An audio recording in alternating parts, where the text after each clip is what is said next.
and welcome to the Unlocking Behavior Change podcast, the show all about psychology and changing behavior. My name is Jamie West, and as always, I am joined by Professor Robert West from University College London. Hello, Robert. Hi, Jamie. So this first season is all about decision making. So I thought we'd get into it with an easy question, or is it easy? What is a decision?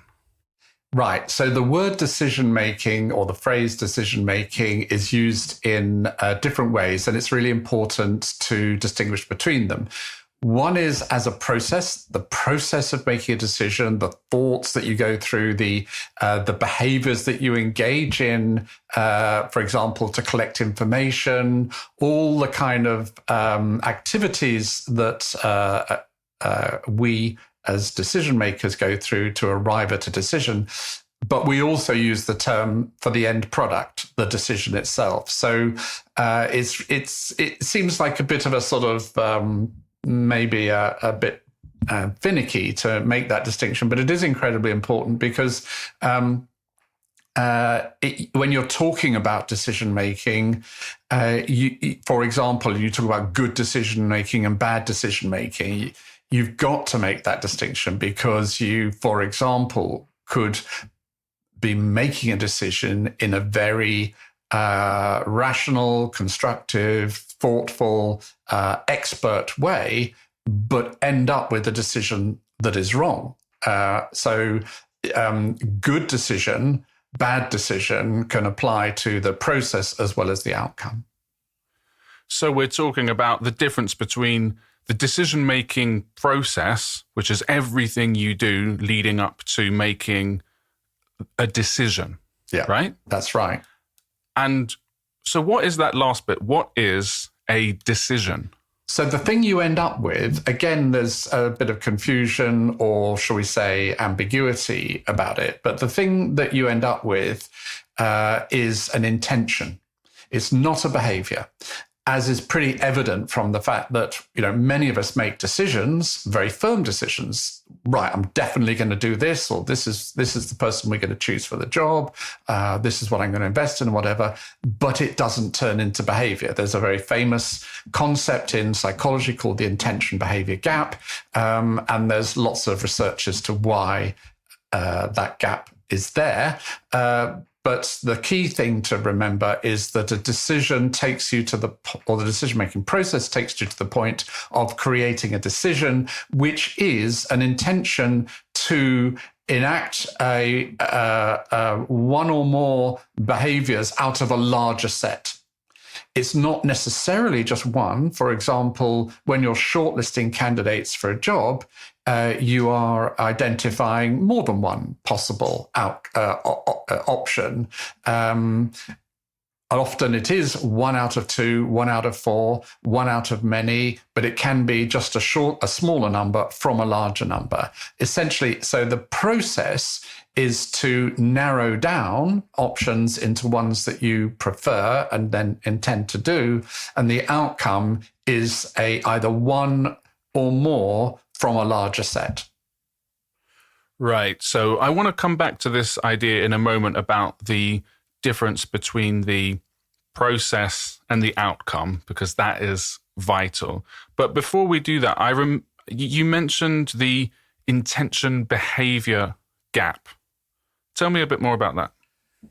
It's something that I guess became quite well understood, and certainly it became a major focus of research starting probably in the 1970s or 80s, in which what was observed was that people would have strong attitudes sometimes towards things and actions. They would even say, right, I'm definitely going to do this.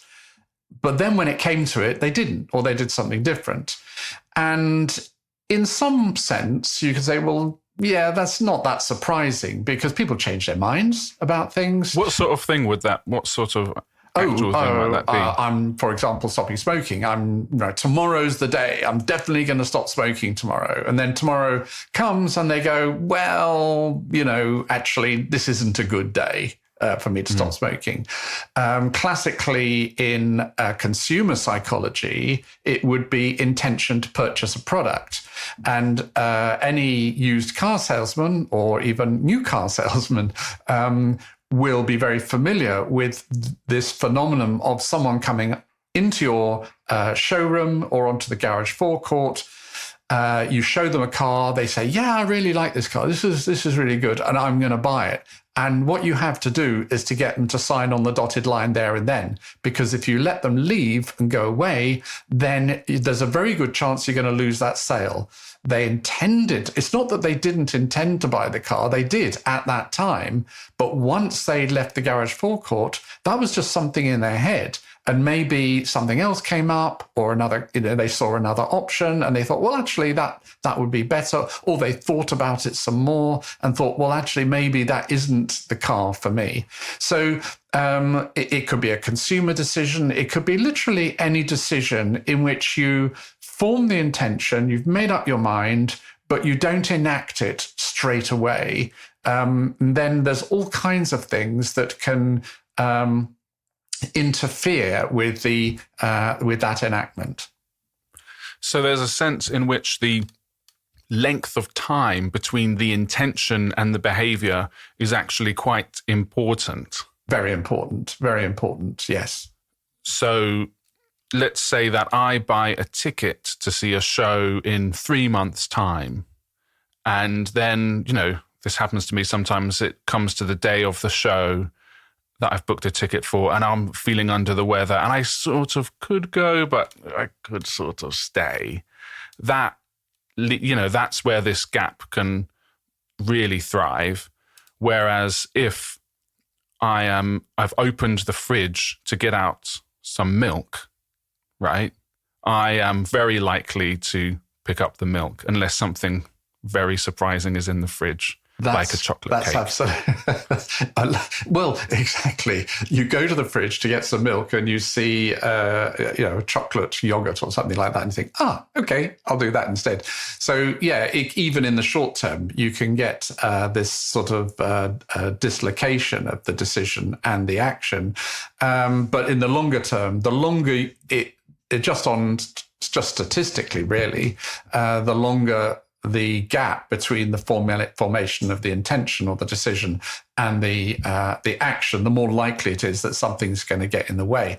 And, you could list the things that tend to get in the way. One is you forget you've forgotten the decision when the time comes. And then, it may well be that at a later point you think, oh yeah, that's right. I intended to do that. And you're actually quite sorry that you didn't do it, but you forgot. So memory is one factor. You've got to remember the decision. You've got to, it could be on the second thing on the list is that you could remember it, but actually reevaluate it. You could think about it a bit more and think, well, actually, you know what? I've changed my mind whether I want to do it or not. It could be that there's some external bit of information, some new information that comes in about another option, which then derails the original decision because it either tells you that the thing that you were thinking about isn't as good as you thought it was, or there's some drawback to it, or something new has come up which looks even better than that.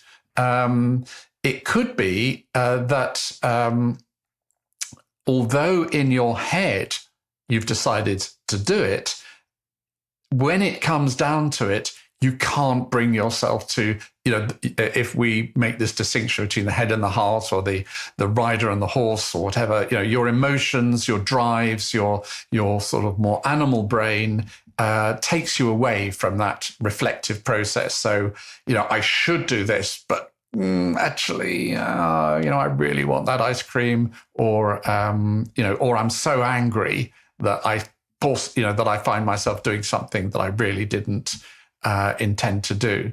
And then last on this short list, there are others, but these are the main ones, is that when it comes down to it, you realize that you don't know how to do it.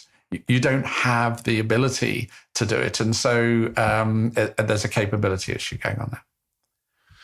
So it sounds like a lot of the examples we've given have been perhaps slightly negative, or, oh, I'm going to plan to go to the gym, or I'm going to plan to stop smoking. And when it comes to actually doing it, you don't do it. But I also heard within that positive sense in which having that gap between the intention and the behavior can actually be useful, because you can collect more information. You can maybe reevaluate in a helpful way something that you might not have wanted to rush into. Yes, that's right. And that actually brings up an important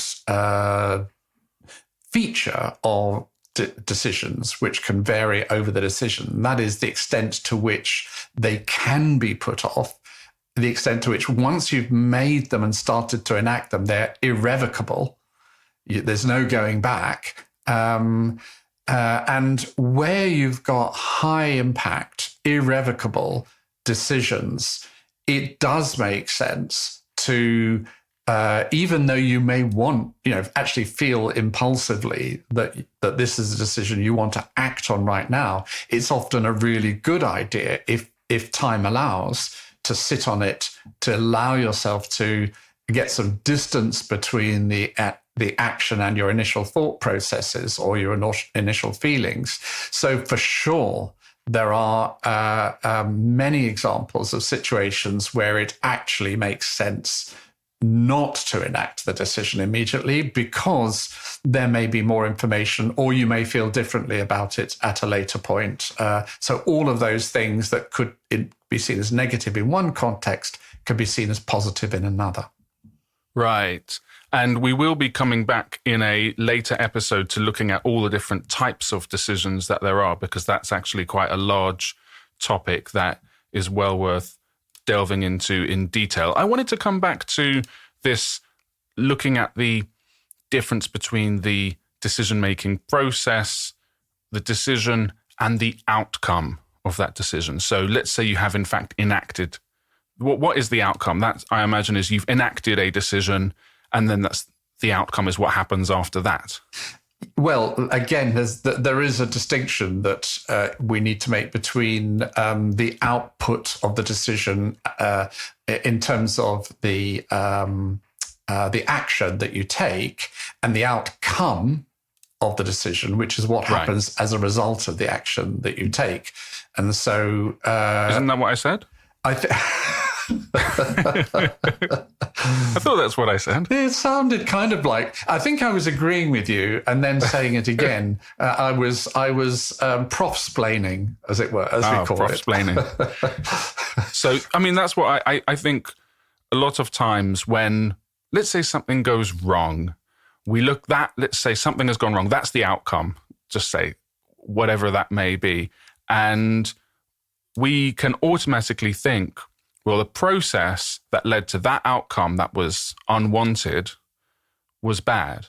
But actually, the process and the outcome, we need to separate those things out so that we can consistently get better results. Yes, absolutely right. So in an uncertain world, you can make the best decision and it can have a bad outcome, or you can make a stupid decision and it can turn out well for you, better than if you'd made the decision in a much wiser way. That's just life. It's the way it is. So what that means is that when you're judging the quality of a decision-making process, and it's really important to understand that whatever the outcome, it's the quality of the decision-making process that's going to give you the best chance of a good outcome. Even though the outcome may go wrong, you always want to give yourself the best chance of getting a good outcome. And you do that through a good decision process. But because of these uncertainties and because of other human biases, which is, for example, a tendency to focus on negative rather than positive outcomes and so on, you can get into, and very often do get into a situation where you take a decision, you've done it fine, there's nothing wrong with what your decision was, but it's turned out badly. And you say, well, I made a terrible mistake. You didn't make a terrible mistake. You were unlucky. On the other hand, quite often it can happen that you made a stupid decision. It was a really bad idea. In this case, it turned out well, and you go, well, that was a good decision, and so you're reinforced for that decision process. For example, you use your gut feeling. This whole idea of gut feeling, using your gut feeling is a very bad idea in decision making. I'm not going to make any bones about this. Your guts are evolved in order to allow you to digest food, not to think. Just as your brain is very good for thinking and terrible for digesting food. Let's get the parts of our body doing the things that they evolved to do. Well, I'm not sure I'd agree with that. I think that it depends on the kind of decision that you're faced with. There are decisions that very much require you to think about reflect on how you're feeling about something, and that is reflecting on how you feel within your body and within your mind.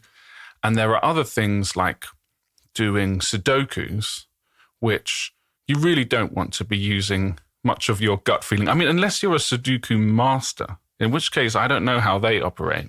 I think I need to clarify something here, so that what appears to be a disagreement actually is an agreement between us, which is that when I say don't use your gut feeling as a way of making decisions, I mean don't use your gut feeling as a process, but by all means and absolutely use your gut, use your feelings, use your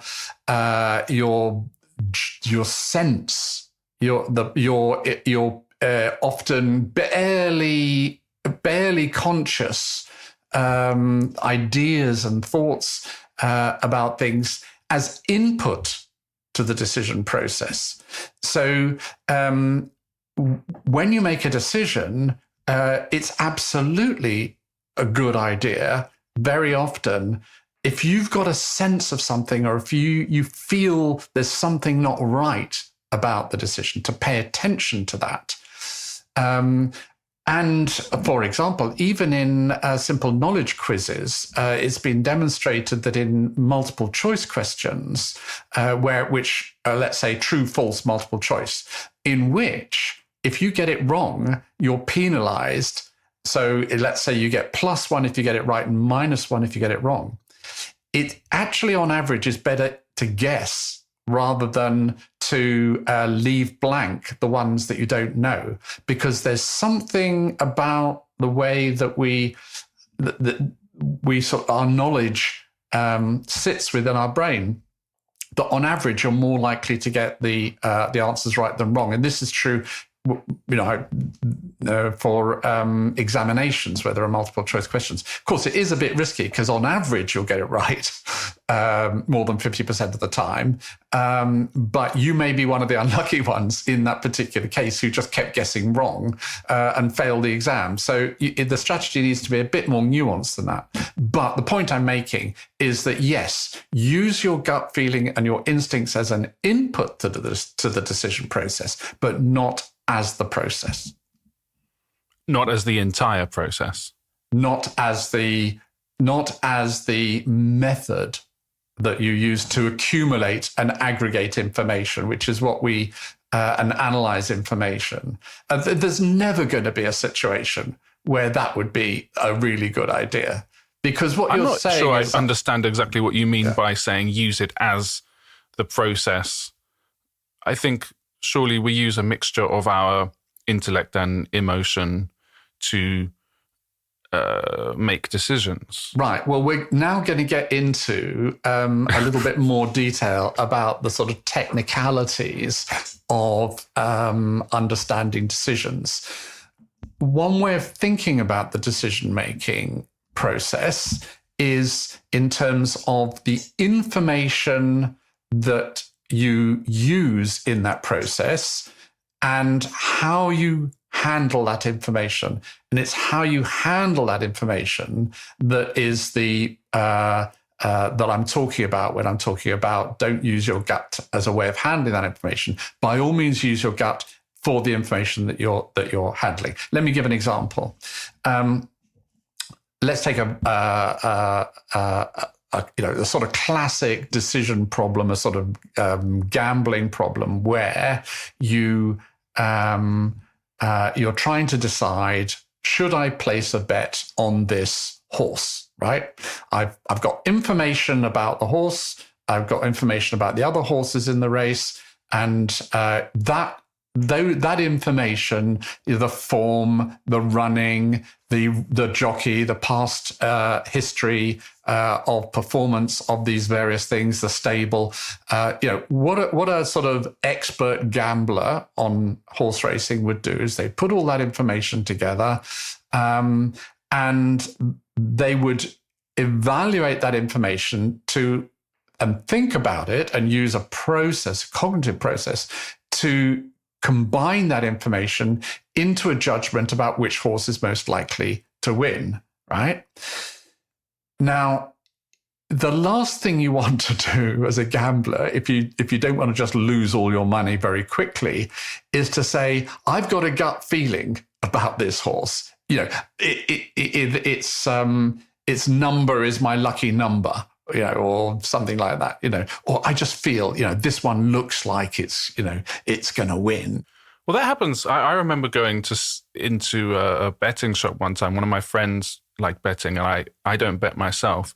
And I was really surprised to see people making guesses, or they weren't guesses. They sounded more like, this is going to happen. It'll be number 9. It'll be, they might have been playing the roulette machines, but you can lose a lot of money on those things. But I remember thinking, they're sort of it's superstition, isn't it? Then you're dealing with superstitious beliefs and behaviors, which can cause you, I think it was Stevie Wonder who was quite against superstition. So you'll suffer. Superstition is a lovely topic, maybe for another day, but it's a beautiful topic for discussion, because so many of us are so superstitious, even when we think we're not being superstitious. But that's a whole other thing. Yes, it's a lot of people do this for making decisions, and gambling is a very good example of a domain in which it's very common because of the uncertainty, because of the if you genuinely could predict the outcome of horse races with any degree of certainty, betting shops would go out of business, obviously. So obviously you can't. And part of the way that they ensure that happens, just like with motor racing and lots of other areas where people like to gamble, is by handicap system. That's why you have handicap horse racing, is because otherwise the best horse would just win all the time. But as soon as you're dealing with very high degrees of uncertainty, people who feel a need for certainty will use their sort of just gut feelings and feel that that's perfectly fine. And I don't have any problem with people using gut feelings, just as long as they know they're going to lose a lot of money. Probably a topic for another day is what role intuition plays, because gut feeling, intuition, these are synonymous, really. Well, let me just clarify my position on it. Nothing wrong with intuition. Intuition can be a useful source of information. It can be, okay? Particularly when you don't have other good, reliable sources of information, then going on a hunch can be a useful thing to do. But as a source of information into the decision process, not as the decision process. The decision process should, if you want to make good decisions, if you don't care, or if it's something that doesn't really matter, you just want to have fun, knock yourself out. But if it's a decision that matters and you want to get it right as much of the time as you can, then you have to adopt a sensible decision-making strategy, of which there are a number which we will go through in another episode. I think that's when we're also thinking about using rational tools that have been developed over centuries, if not millennia, that are very useful and can help us get better outcomes. And these are things that we can offer listeners. A lot of them people will already be aware of. I think that I was just very interested in the idea of outcome and process, because in our lives, we can only really control the process. The outcome is not something that we can usually control. We can only control the process. And this comes up a lot in things like sports psychology, where you have to be mentally very strong. And so generally speaking, as I understand, the best practice for dealing with athletes and sports people is they have a strong need to be the best. A lot of time, I want to be the best, not just athletes, many people. I want to be the best. And the problem is it leaves you in a fragile position because you may not be in control of whether you can be the best. Someone comes along who is taller, stronger, fitter, whatever than you are, but you can control your own process, and therefore you can, focusing in general more on the process than the outcome is kind of in the zeitgeist at the moment, that people are thinking about this a lot more as people feel arguably less in control of their lives or less in control of the world than maybe they previously felt, whether that was an illusion or not. Maybe, but that idea that the process is something I can control that, and then trying to be gentle with yourself when the outcome doesn't turn out like you want it to. So you may have, say a golfer like Rory McIlroy, who recently won the Masters for the first time ever. And I thought he might come out at the end and say, God, I just so wanted to win. And of course, he desperately, with everything in his body, he wanted to win, but he was constantly directing his attention to just the process. Not going, I want to be the best. He almost, because it's such a pressure. And at that point, he was going for a career Grand Slam. So it's only been done by, a handful of people, and now him. I think that's very wise. I think it recognizes that we live in an uncertain world, and that you don't control the outcome. What you do is what you can control is your chances of achieving a good outcome. And you do that by focusing on the process and making the process as good as it can be.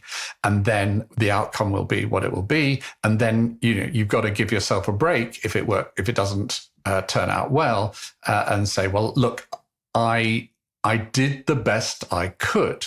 And similarly, not to be misled by good outcomes following bad processes, not to be thinking, oh, right, okay, well, I don't really need to think about this very carefully because the last time I did, I just made a guess, it worked out beautifully. That is, similarly foolish. So I think you're absolutely right. And I think also, there's a sort of emotional and mental health aspect to this, which you've alluded to, which is the reality is that for pretty much all of us, except for one person in the world at one time, doesn't matter how good you are at something, there'll be someone better. And it doesn't matter how bad you are, there'll be someone worse. And so it should never be. And I think for good sportsmen with a good attitude and a good sports people, sorry, with a healthy attitude, it's not, I want to be the best, it's I want to be the best that I can be. And that's fine, because even if it's a professional sport or a sport in which people, there's a lot of public interest, people want to watch people trying to be the best that they can be. They do like to see the best, the Roger Federers, the Nadals, the Djokovic and so on. That's great. But people will also enjoy very much watching lower levels of tennis, even amateur tennis. It's actually fun to watch. Not because you're seeing, magical tennis, but it's interesting and enjoyable because you're seeing people doing stuff that's and achieving things that's the best that they can achieve. And I think that applies generally in our lives. If you our our mental health that is essentially linked to having an approach which is, no matter how good I am, I won't be the best. No matter how bad I am, I won't be the worst. What I want to achieve is the best that I can achieve within the constraints that are operating and within whatever the level of effort is that I'm willing to put into it.